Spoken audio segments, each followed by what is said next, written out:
குறைந்த விலை நிறைந்த தரம் தங்கள் தேவைகள் அனைத்தும் ஒரே இடத்தில் ஜெயச்சந்திரன். திருவாரூர் கீழவீதியை நோக்கி தாவேக தலைவர் விஜயின் வாகனம் விரைந்து கொண்டிருக்கிறது.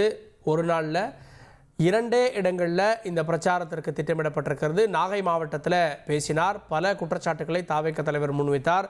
குறிப்பாக திமுக முதலமைச்சர் குடும்பம் அப்படின்னு வர ஒரு எதிர்க்கட்சியாக விஜயனுடைய பேச்சு இருந்தது. என்னுடைய இந்த சுற்றுப்பயணத்திற்கு பல நிபந்தனைகள் விதிக்கிறீங்க, நான் இனிமேல் மக்கள்கிட்ட மட்டும்தான் அனுமதி கேட்பேன் இப்படியே போனால் அப்படின்னு குற்றச்சாட்டுக்களை முன் வச்சார். தன்னுடைய மைக் திருச்சியில் வேலை செய்யாதது கூட ஆளும் கட்சி வந்ததுக்கு கரண்ட் கட் பண்ணிட்டாங்க அப்படின்ற குற்றச்சாட்டை எல்லாம் முன்வைத்தார். இப்போது விஜயுடைய வாகனம் திருவாரூர் கீழவீதியை நோக்கி நகர்ந்து கொண்டிருக்கிறது. திருச்சியில் அவர் தொடங்கி இப்போது திருவாரூருக்கு சென்று கொண்டிருக்கிறார். திருவாரூர் அப்படின்றது டெல்டாவினுடைய முக்கியமான இடம். டெல்டா பிரச்சனைகளை விஜய் நிச்சயம் அங்கே எழுப்புவார் அப்படின்னு தெரிகிறது. டெல்டா பிரச்சனைகள் மட்டுமல்ல, திருவாரூரில் அவர் வைக்கப்படக்கூடிய குற்றச்சாட்டுக்கள் அப்படின்றது என்னவாக இருக்க போகிறது அப்படின்ற கேள்வியும் ஏற்பட்டிருக்கிறது. விஜயினுடைய மிக முக்கியமாக நாகையில் நானும் மீனவ நண்பன் அப்படின்னாரு. திருவாரூரில் எப்படி அவர் பப்ளிக்கோட கனெக்ட் பண்ணிக்க போகிறாரு அப்படின்ற கேள்வியும் எழுந்திருக்கு. அதே நேரத்தில் மண்டல வாரியாக விஜயனுடைய செல்வாக்கு என்ன அப்படின்ற கேள்விகள் எழுகின்ற போது திருச்சியில் அவர் பெருமளவு கூட்டம் கூடினது. அப்போ திருச்சியில் விஜய்க்கான ஆதரவு பரவலாக இருக்குது அப்படின்னு பார்க்குறதா? ஆனால் இந்த முறை கூட்டம் கட்டுப்படுத்தப்பட்டிருக்கிறது அப்படின்ற செய்திகளையும் சொல்கிறாங்க. அதை நம்ம காட்சிகளில் பார்க்குறோம். இப்போ நம்ம பார்க்கக்கூடிய காட்சிகள் ட்ரோன் காட்சிகள். திருவாரூரில் விஜயின் தாவேக தலைவர் விஜயனுடைய வாகனம் வந்து கொண்டிருக்கிறது.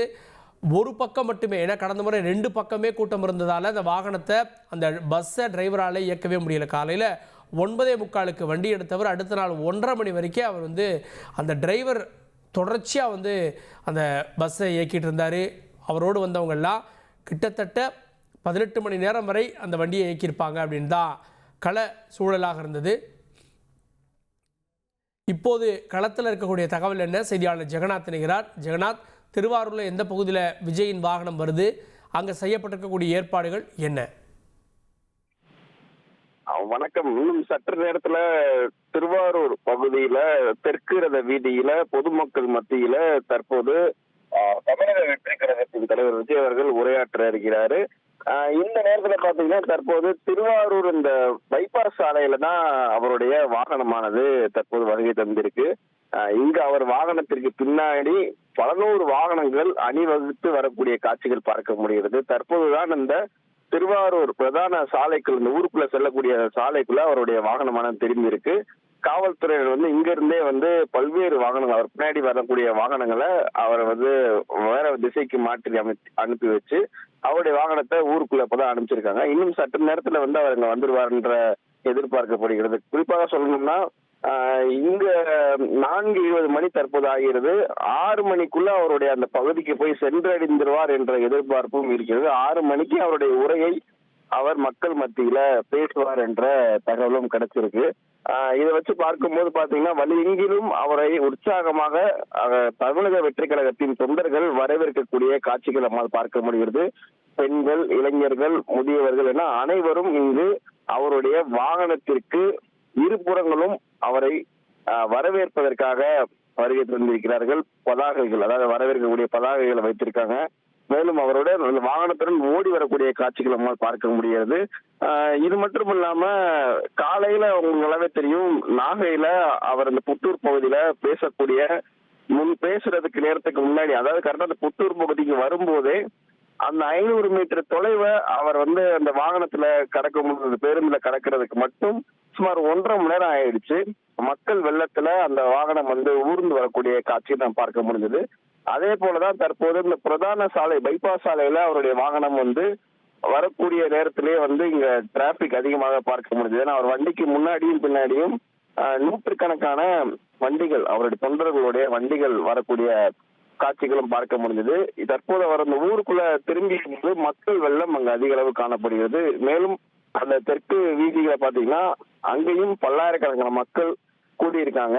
அந்த பகுதிக்கு அவர் விட்டால், குறிப்பாக இந்த வாழவாய்க்கால் பகுதியில அந்த பகுதிக்கு வந்துட்டா அந்த மக்கள் வெள்ளத்திலிருந்து அவர் உள்ள வருவதற்கு சுமார் 1.5 மணி நேரத்துக்கு மேல ஆகும் என்று எதிர்பார்க்கப்படுகிறது. ஏன்னா இந்த பகுதியில அவரு வாகனத்தை இயக்கி செல்லக்கூடிய காட்சிகள் பார்க்கும்போது இந்த பேருந்து ஊர்ந்து செல்லக்கூடிய காட்சிகள் தான் பார்க்க முடிஞ்சது. காலையில குறிப்பாக அவருடைய பயணமானது 9:20 மணிக்கு தொடங்கிய அந்த பயணம் அந்த வழி எங்கிலும் அவருக்கு ஆங்காங்கே பார்த்தீங்கன்னா நூற்றுக்கணக்கான தொண்டர்கள் வந்து உற்சாகமாக வரவேற்பு அளிக்கக்கூடிய காட்சிகள் பார்த்தோம். அதை தொடர்ந்து அவர் பேசக்கூடிய இடத்திற்கு வந்த பிறகும் கூட புத்தூர் பகுதியில் அவர் பேசி முடித்த பின்பு அவர் வரக்கூடிய பைபாஸ் சாலையில மாற்று திசைக்கு அவர் வண்டி போயிடுச்சு. ஒரு சில பகுதிகளில் அவருடைய தொண்டர்கள் குறிப்பாக அங்க ஒரு நூற்றுக்கணக்கான பெண்கள் ஒரு பகுதியில் நிற்கக்கூடிய காட்சிகள் பார்த்தோம். அங்கிருந்து அவர்கள் ஏமாற்றம் அடைஞ்சு விஜய் வரக்கூடிய மாற்று திசையை நோக்கி அவர்கள் ஓடக்கூடிய காட்சிகள் நம்மால் பார்க்க முடிஞ்சிச்சு. இது மாதிரியான காட்சிகள் பார்க்கும்போது அவர் தொண்டர்கள் மத்தியில அவர் சந்தித்து பேசக்கூடிய சூழல் உருவாகிய போதும் கூட அவர்கள் அவரை பார்ப்பதற்கும் அவரை விஜய் அந்த கண்ணாடியில பார்ப்பதற்கு ரொம்ப ஆர்வமாக காட்டக்கூடிய காட்சிகள் பார்க்க முடியுது. அருகே வீட்டில் இருக்கக்கூடியவங்க உடனே பார்த்துடுறாங்க. ஆனா தொலைதூரத்தில் இருக்கக்கூடியவங்க பார்க்க முடியாத சூழலில் அவர் ஏமாற்று போகக்கூடிய சூழலும் இங்க உருவாகி இருக்கின்றதான் கூற வேண்டும். இருந்த போதிலும் காவல்துறையினர் இந்த வாகனத்திற்கு பின்னாடி வரக்கூடிய வாகனங்களை அவர்கள் மாற்று திசையில அனுப்பி வைக்கிறாங்க. குறிப்பா கட்சிக்காரங்களுடைய வாகனங்களை தடுத்து நிறுத்தி வேற ஒரு திசையில அனுப்பி வச்சுட்டு விஜயுடைய வாகனத்தை மட்டும் உள்ளே அனுப்பிய போதிலும் கூட இங்க விஜய் அவர்கள் வாகனத்திற்கு பின்னாடி மக்கள் அதிகமாக வரக்கூடிய காட்சிகள் நம்ம பார்க்க முடிஞ்சிட்டு இருக்கு. மேலும் இந்த விஜயுடைய என்ன உரையாற்ற போகிறார் என்ற எதிர்பார்ப்பும் அவர்கள் மத்தியில் இருக்கு. குறிப்பாக திருவாரூர் பகுதியில் இருக்கக்கூடிய மக்களின் பிரதான பிரச்சனைகளை அவர் இங்கு சுட்டிக்காட்டி அவர் பேச இருக்கிறார் என்ற தகவலும் கிடைச்சிருக்கு.